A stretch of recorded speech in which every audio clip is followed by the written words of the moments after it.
కసూరి మేతి వేసుకున్నాను. తర్వాత శుభ్రంగా కడిగిన చికెన్‌ని వేసి కలిపేయండి. కలిపిన తర్వాత కొంచెం ఉడికించండి లిడ్ పెట్టేసి ఒక 5 నిమిషాలు. ఉడికిన తర్వాత మళ్ళీ ఒకసారి కలిపేసి ఇప్పుడు దీంట్లో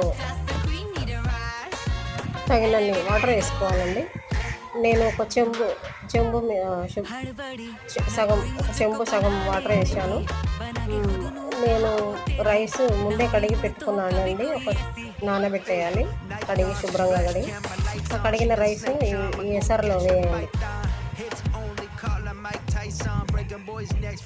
వేసి ఒకసారి అంతా మిక్స్ చేయండి, కలిపేయండి. కలిపి ఒక 5 నిమిషాలలో రైస్ ఉడికిపోతుందండి. కలిపేసి లిడ్ పెట్టేసేయండి. అంతే అండి, ఎంతో easy recipe chicken pulao ready.